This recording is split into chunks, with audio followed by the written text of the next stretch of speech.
ತನುವು ನಿನ್ನದು ಮನವು ನಿನ್ನದು, ತನುವು ನಿನ್ನದು ಮನವು ನಿನ್ನದು, ಎನ್ನ ಜೀವನ ಧನವು ನಿನ್ನದು. ನಾನು ನಿನ್ನವನೆಂಬ ಹೆಮ್ಮೆಯ ಋಣವು ಮಾತ್ರವೇ ನನ್ನದು. ತನು ನಿನ್ನದು ಮನವು ನಿನ್ನದು.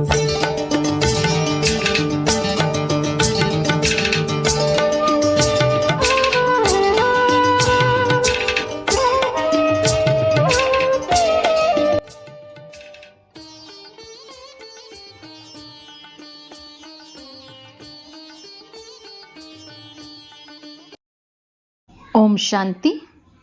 ದಿನಾಂಕ 6/4/2026 ಪ್ರಾತಃ ಮುರಳಿ ಬಾಪ್ದಾದ ಮಧುಬನ. ಮಧುರ ಮಕ್ಕಳೇ, ತಂದೆಯ ಬಳಿ ಯಾವ ಸಾಮಾನುಗಳಿವೆಯೋ ಅವು ಸಂಪೂರ್ಣವಾಗಿ ಅಂತ್ಯದಲ್ಲಿ ಸಿಗುವುದು. ಅದನ್ನು ಧಾರಣೆ ಮಾಡಿ ಮತ್ತು ಮಾಡಿಸಿ. ಶಿವಭಗವಾನು ವಾಚ: ಇವರು ಪಾರಲೌಕಿಕ ಆತ್ಮಗಳ ತಂದೆಯಾಗಿದ್ದಾರೆ. ಆತ್ಮಗಳೊಂದಿಗೆ ಮಾತನಾಡ್ತಾರೆ. ಮಕ್ಕಳೇ ಮಕ್ಕಳೇ ಎನ್ನುವ ಅಭ್ಯಾಸವಾಗಿದೆ. ಶರೀರವಂತೂ ಸ್ತ್ರೀಯಾಗಿರಬಹುದು, ಆದರೆ ಆತ್ಮಗಳೆಲ್ಲರೂ ಪುರುಷರೇ ಆಗಿದ್ದಾರೆ. ಪ್ರತಿಯೊಂದು ಆತ್ಮ ವಾರಸುದಾರರಾಗಿದ್ದಾರೆ, ಅರ್ಥಾತ್ ಆಸ್ತಿಗೆ ಹಕ್ಕುದಾರರಾಗಿದ್ದಾರೆ. ತಂದೆ ತಿಳಿಸ್ತಾರೆ, ನನ್ನ ಪ್ರತಿಯೊಂದು ಮಗು ಆಸ್ತಿಯನ್ನು ತೆಗೆದುಕೊಳ್ಳುವ ಅಧಿಕಾರವಿದೆ. ಬೇಹದ್ದಿನ ತಂದೆಯನ್ನು ಬಹಳ ನೆನಪು ಮಾಡಬೇಕಾಗಿದೆ. ಇದರಲ್ಲಿಯೇ ಪರಿಶ್ರಮವಿದೆ. ತಂದೆ ಪರಮಧಾಮದಿಂದ ಬಂದು ನಮಗೆ ಓದಿಸ್ತಾರೆ. ಸಾಧು ಸಂತರು ತಮ್ಮ ಮನೆಯನ್ನು ಬಿಟ್ಟು ಅಥವಾ ಯಾವುದೇ ಹಳ್ಳಿಯಿಂದ ಬರ್ತಾರೆ. ತಂದೆಯಂತೂ ಪರಮಧಾಮದಿಂದ ನಮಗೆ ಓದಿಸಲು ಬರ್ತಾರೆ. ಇದು ಯಾರಿಗೂ ತಿಳಿದಿಲ್ಲ. ಬೇಹದ್ದಿನ ತಂದೆ ಪತಿತ ಪಾವನ ಗಾಡ್ ಫಾದರ್ ಆಗಿದ್ದಾರೆ. ಅವರನ್ನು ಜ್ಞಾನಸಾಗರ ಎಂದು ಕರೀತಾರೆ. ಅಥಾರಿಟಿಯಲ್ಲವೇ? ಇದು ಯಾವ ಜ್ಞಾನವಾಗಿದೆ? ಈಶ್ವರೀಯ ಜ್ಞಾನವಾಗಿದೆ. ತಂದೆ ಮನುಷ್ಯ ಸೃಷ್ಟಿಯ ಬೀಜರೂಪನಾಗಿದ್ದಾರೆ. ಸಚ್ಚಿದಾನಂದ ಸ್ವರೂಪರಾಗಿದ್ದಾರೆ. ಅವರದ್ದು ಬಹಳ ದೊಡ್ಡ ಮತ್ತು ಭಾರೀ ಮಹಿಮೆ ಇದೆ. ಅವರ ಬಳಿ ಸಾಮಾನುಗಳಿವೆ. ಯಾರ ಬಳಿಯಾದರೂ ಅಂಗಡಿ ಇದ್ದರೆ ನಮ್ಮ ಬಳಿ ವಿಧ ವಿಧವಾದ ಸಾಮಾನುಗಳಿವೆ ಎಂದು ಹೇಳ್ತಾರಲ್ಲವೇ? ತಂದೆಯೂ ಸಹ ಹೇಳ್ತಾರೆ, ನಾನು ಆನಂದ ಸಾಗರ, ಜ್ಞಾನ ಸಾಗರ, ಶಾಂತಿಯ ಸಾಗರನಾಗಿದ್ದೇನೆ. ನನ್ನ ಬಳಿ ಈ ಸಾಮಾನುಗಳಿವೆ. ನಾನು ಸಂಗಮ ಯುಗದಲ್ಲಿ ಕೊಡಲು ಬರ್ತೇನೆ. ನನ್ನ ಬಳಿ ಇರುವುದೆಲ್ಲವನ್ನೂ ಕೊಡಲು ಬರ್ತೇನೆ. ಯಾರೆಷ್ಟಾದರೂ ಧಾರಣೆ ಮಾಡಬಹುದು ಅಥವಾ ಎಷ್ಟಾದರೂ ಪುರುಷಾರ್ಥ ಮಾಡಬಹುದು. ತಂದೆಯ ಬಳಿ ಏನೇನು ಸಾಮಾನುಗಳಿವೆ ಎಂದು ಮಕ್ಕಳು ಚೆನ್ನಾಗಿ ತಿಳಿದುಕೊಂಡಿದ್ದಾರೆ. ಇತ್ತೀಚೆಗೆ ಬೇರೆ ಯಾರಿಗೂ ಅವರ ಅಂತ್ಯವನ್ನು ತಿಳಿಸೋದಿಲ್ಲ. ಗಾಯನವೂ ಇದೆ. ಕೆಲವರದ್ದು ಮಣ್ಣಿನ ಪಾಲಾಗ್ತದೆ. ಇವೆಲ್ಲ ಮಾತುಗಳು ಈಗಿನದ್ದಾಗಿದೆ. ಬೆಂಕಿ ಬಿದ್ದಿತೆಂದರೆ ಇವೆಲ್ಲವೂ ಸಮಾಪ್ತಿಯಾಗುವುದು. ರಾಜರುಗಳ ಬಳಿ ಬಹಳ ದೊಡ್ಡ ಗುಹೆಗಳಿರ್ತವೆ. ಭೂಕಂಪವಾಯಿತೆಂದರೂ ಸಹ, ಜೋರಾಗಿ ಬೆಂಕಿ ಬಿದ್ದಿತೆಂದರೂ ಸಹ ಹೊರಗೆ ಬಂದು ಬಿಡ್ತಾರೆ. ನೀವು ಮಕ್ಕಳು ತಿಳಿದುಕೊಂಡಿದ್ದೀರಿ, ಇಲ್ಲಿನ ಯಾವ ವಸ್ತುಗಳು ಸಹ ಅಲ್ಲಿಯ ಕೆಲಸಕ್ಕೆ ಬರೋದಿಲ್ಲ. ಗಣಿಗಳೆಲ್ಲವೂ ಹೊಸತಾಗಿ ಸಂಪನ್ನವಾಗಿರ್ತವೆ. ವಿಜ್ಞಾನ ಮುಂದುವರಿಯುತ್ತಿರುವುದೂ ಸಹ ನಿಮ್ಮ ಕೆಲಸಕ್ಕೆ ಬರುವುದು. ನೀವು ಮಕ್ಕಳ ಬುದ್ಧಿಯಲ್ಲಿ ಸಂಪೂರ್ಣ ಜ್ಞಾನವಿದೆ. ನೀವು ಮಕ್ಕಳು ಈಗ ಸೃಷ್ಟಿಯ ಆದಿ ಮಧ್ಯ ಅಂತ್ಯವನ್ನು ತಿಳಿದುಕೊಂಡಿದ್ದೀರಿ. ಉಳಿದ ಕೆಲವು ಭಾಗಗಳಿವೆ, ಅದನ್ನೂ ತಿಳಿದುಕೊಳ್ಳುತ್ತೀರಿ. ತಂದೆಯು ಮೊದಲೇ ಹೇಗೆ ತಿಳಿಸ್ತಾರೆ? ನಾನು ಡ್ರಾಮಾದಲ್ಲಿ ಬಂಧಿತನಾಗಿದ್ದೇನೆ. ಇಲ್ಲಿಯವರೆಗೆ ಯಾವ ಜ್ಞಾನ ಸಿಕ್ಕಿದೆಯೋ ಅದು ಡ್ರಾಮಾದಲ್ಲಿ ನೋಂದಾವಣೆಯಾಗಿದೆ. ಯಾವ ಸೆಕೆಂಡ್ ಪಾಸ್ ಆಯಿತು ಅದಕ್ಕೆ ಡ್ರಾಮಾ ಎಂದು ತಿಳಿದುಕೊಳ್ಳಬೇಕಾಗಿದೆ. ಬಾಕಿ ಯಾವುದು ನಾಳೆ ಆಗುವುದಿದೆ ಅದನ್ನು ನೋಡಬಹುದು. ನಾಳೆಯ ಮಾತನ್ನು ಇಂದು ತಿಳಿಸುವುದಿಲ್ಲ. ಈ ಡ್ರಾಮಾದ ರಹಸ್ಯವನ್ನು ಮನುಷ್ಯರು ತಿಳಿದುಕೊಳ್ಳೋದಿಲ್ಲ. ಕಲ್ಪದ ಆಯುಸ್ಸನ್ನು ಎಷ್ಟೊಂದು ಉದ್ದಗಲವಾಗಿ ಮಾಡಿದ್ದಾರೆ. ಈ ಡ್ರಾಮಾವನ್ನು ತಿಳಿದುಕೊಳ್ಳಲು ಸಾಹಸ ಬೇಕಾಗಿದೆ. ಅಮ್ಮ ಸತ್ತರೂ ಹಲ್ವಾ ತಿನ್ನಿ, ಸತ್ತು ಹೋದರೆಂದರೆ ಮತ್ತೆ ಜನ್ಮ ಪಡೆಯುತ್ತಾರೆಂದು ತಿಳಿಯುತ್ತಾರೆ. ನಾವೇಕೆ ಹೇಳಬೇಕು? ಪತ್ರಿಕೆಗಳಲ್ಲಿ ಬರೆಯಬಹುದು, ಈ ಪ್ರದರ್ಶನಿ 5000 ವರ್ಷಗಳ ಮೊದಲಿನಂತೆ ಇದೇ ದಿನಾಂಕದಂದು ಇದೇ ಸ್ಥಾನದಲ್ಲಿ ಇದೇ ರೀತಿ ನಡೆದಿತ್ತು. ಈ ಪ್ರಪಂಚದ ಇತಿಹಾಸ ಭೂಗೋಳ ಪುನರಾವರ್ತನೆಯಾಗ್ತಿದೆ ಎಂದು ತಂದೆ ತಿಳಿಸ್ತಾರೆ. ಈ ಪ್ರಪಂಚ ಸ್ವಲ್ಪ ದಿನದ್ದಾಗಿದೆ, ಇನ್ನೇನು ಸಮಾಪ್ತಿಯಾಗುವುದು ಎಂದು ತಿಳಿದುಕೊಂಡಿದ್ದೀರಿ. ಈಗ ನಾವು ಪುರುಷಾರ್ಥ ಮಾಡಿ ವಿಕರ್ಮಾಜೀತರಾಗ್ತೇವೆ. ನಂತರ ದ್ವಾಪರದಿಂದ ವಿಕ್ರಮ ಸಂವತ್ಸರ ಅರ್ಥಾತ್ ವಿಕರ್ಮಗಳನ್ನು ಮಾಡುವ ಸಂವತ್ಸರ ಪ್ರಾರಂಭವಾಗ್ತದೆ. ನೀವು ವಿಕರ್ಮದ ಮೇಲೆ ಜಯ ಗಳಿಸ್ತೀರಿ, ವಿಕರ್ಮಾಜೀತ ಆಗಿ ಹೋಗ್ತೀರಿ. ಪಾಪಕರ್ಮಗಳನ್ನು ಶ್ರೀಮತದಿಂದ ಜಯಗಳಿಸಿ ವಿಕರ್ಮಾಜೀತರಾಗ್ತೀರಿ. ಅಲ್ಲಿ ನೀವು ಆತ್ಮಾಭಿಮಾನಿಯಾಗ್ತೀರಿ, ದೇಹಾಭಿಮಾನವಿರೋದಿಲ್ಲ. ಕಲಿಯುಗದಲ್ಲಿ ದೇಹಾಭಿಮಾನವಿದೆ, ಸಂಗಮ ಯುಗದಲ್ಲಿ ನೀವು ದೇಹಿ ಅಭಿಮಾನಿಯಾಗ್ತೀರಿ. ಪರಮಪಿತ ಪರಮಾತ್ಮನನ್ನೂ ತಿಳಿದಿದ್ದೀರಿ. ಇದು ಶುದ್ಧ ಅಭಿಮಾನವಾಗಿದೆ. ನೀವು ಎಲ್ಲರಿಗಿಂತ ಶ್ರೇಷ್ಠರಾಗಿರುವ ಬ್ರಾಹ್ಮಣರಾಗಿದ್ದೀರಿ. ನೀವು ಸರ್ವೋತ್ತಮರಾದ ಬ್ರಾಹ್ಮಣ ಕುಲಭೂಷಣರು. ನಿಮ್ಮ ವಿನಃ ಬೇರೆ ಯಾರಿಗೂ ಜ್ಞಾನ ಸಿಗೋದಿಲ್ಲ. ನಿಮ್ಮದು ಸರ್ವೋತ್ತಮ ಕುಲವಾಗಿದೆ. ಗಾಯನವೂ ಇದೆ.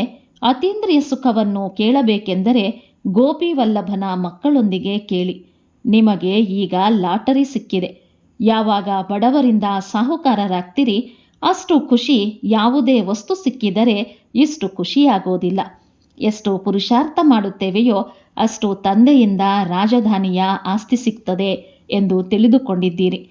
ಎಷ್ಟು ಪುರುಷಾರ್ಥ ಮಾಡ್ತೀರೋ ಅಷ್ಟೇ ಸಿಗುವುದು. ಮುಖ್ಯ ಮಾತು ಅತಿ ಪ್ರಿಯ ತಂದೆಯ ನೆನಪು ಮಾಡೋದಾಗಿದೆ. ಅವರು ಎಲ್ಲರ ಅತಿ ಪ್ರಿಯ ತಂದೆಯಾಗಿದ್ದಾರೆ. ತಂದೆ ಬಂದು ಎಲ್ಲರಿಗೂ ಸುಖ ಶಾಂತಿಯನ್ನು ಕೊಡ್ತಾರೆ. ಈಗ ದೇವಿ ದೇವತೆಗಳ ರಾಜಧಾನಿ ಸ್ಥಾಪನೆಯಾಗ್ತಿದೆ.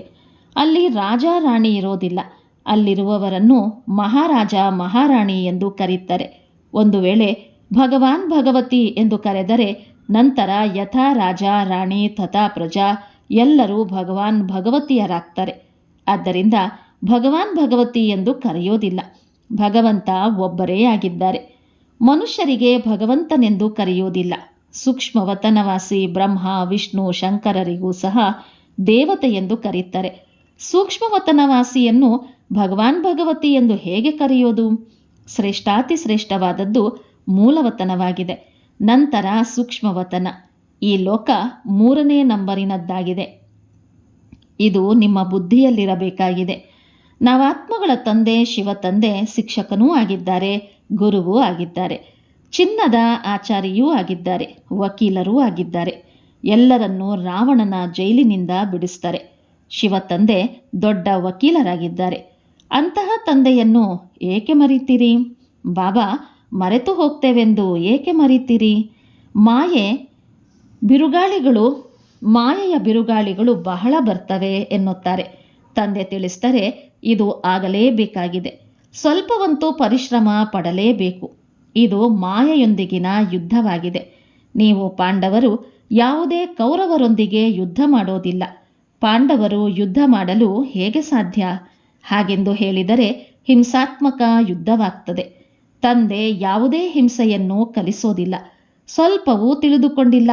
ವಾಸ್ತವದಲ್ಲಿ ನಮ್ಮದು ಯಾವುದೇ ಯುದ್ಧವಲ್ಲ. ಕೇವಲ ನೆನಪು ಮಾಡಿ, ಮಾಯೆಯಿಂದ ಸೋಲಬೇಡಿ ಎಂದು ತಂದೆ ತಿಳಿಸ್ತಾರೆ. ಇದರ ಮೇಲೆಯೂ ಒಂದು ಕಥೆ ಇದೆ.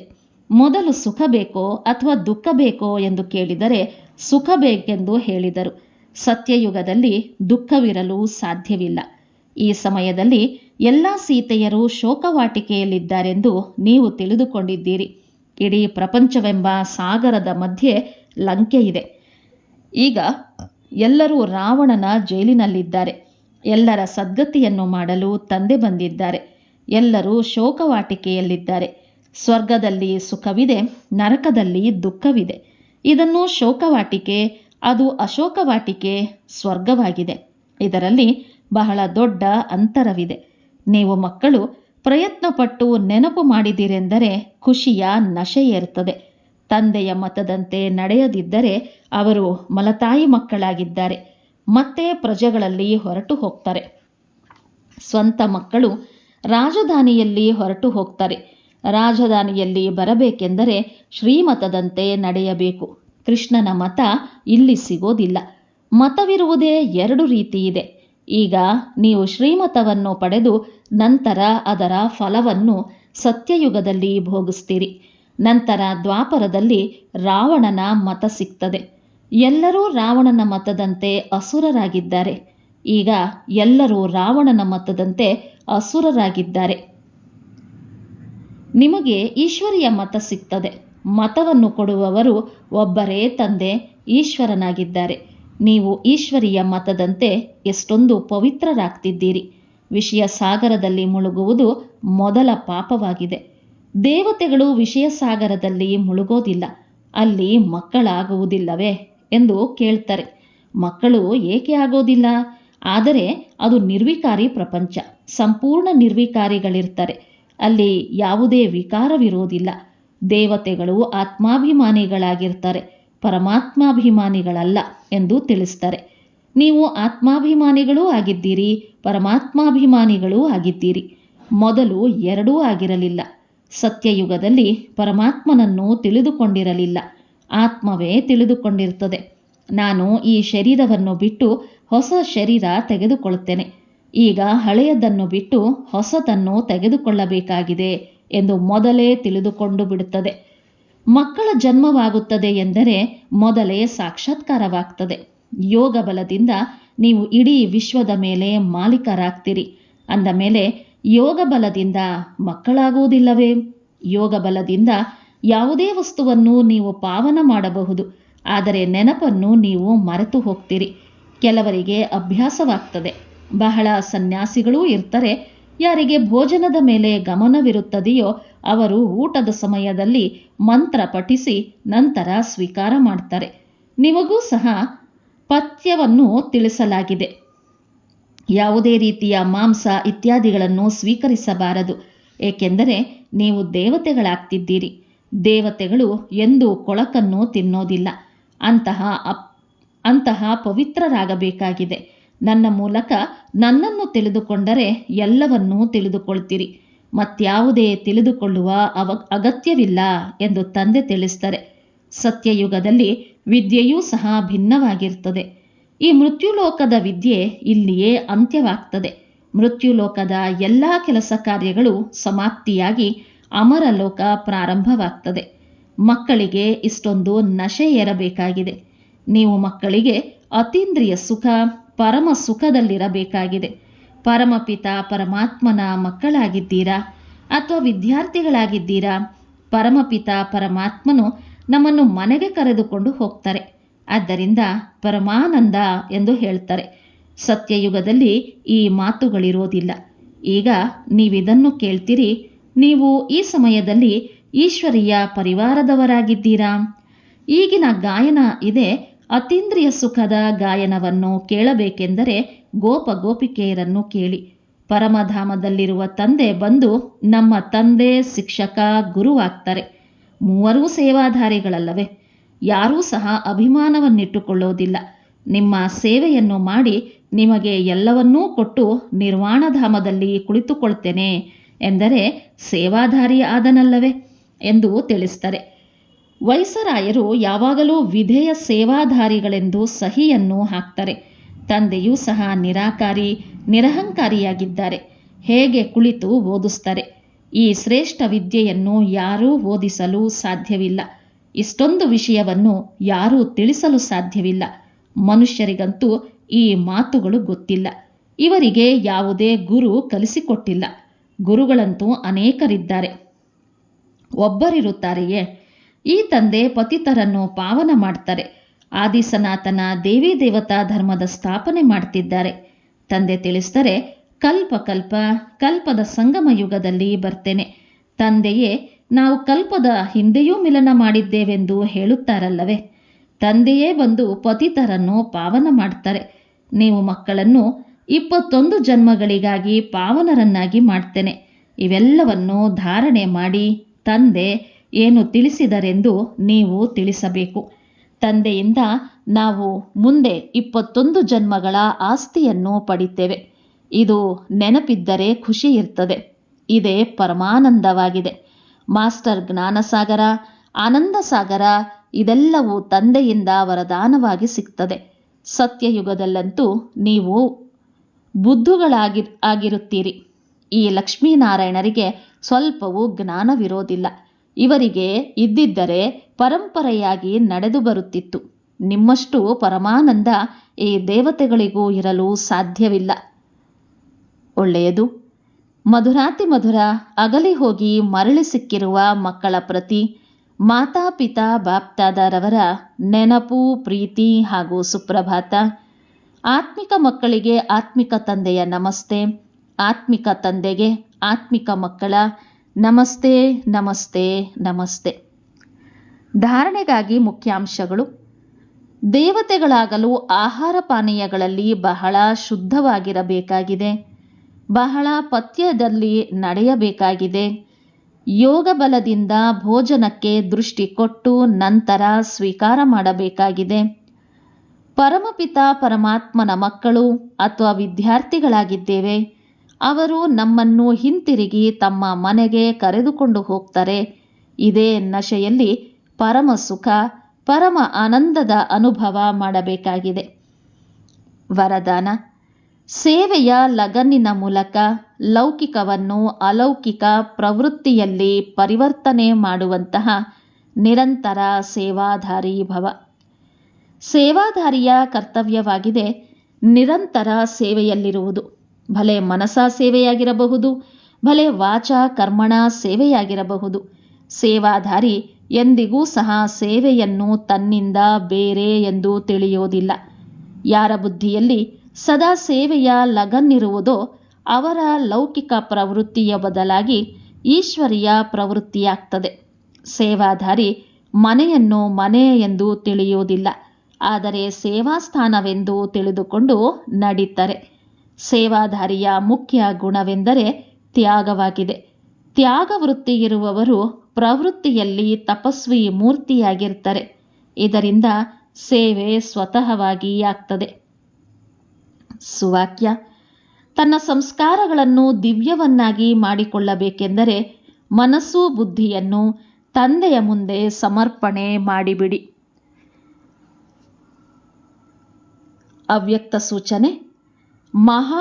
ಮಹಾನರಾಗಲು ಮಧುರತೆ ಮತ್ತು ನಮ್ರತೆಯ ಗುಣ ಧಾರಣೆ ಮಾಡಿ. ಯಾವುದೇ ಆತ್ಮಕ್ಕೆ 2 ಕ್ಷಣದ ಮಧುರ ದೃಷ್ಟಿಯನ್ನು ಕೊಡಿ. ಮಧುರ ಮಾತು ಮಾತನಾಡಿ. ಆಗ ಆ ಆತ್ಮವನ್ನು ಸದಾ ಕಾಲಕ್ಕೆ ಸಂಪನ್ನರನ್ನಾಗಿ ಮಾಡುವಿರಿ. ಈ 2 ಕ್ಷಣದ ಮಧುರ ದೃಷ್ಟಿ ಮಾತು ಆತ್ಮರ ಸೃಷ್ಟಿ ಬದಲಾಗುವುದು.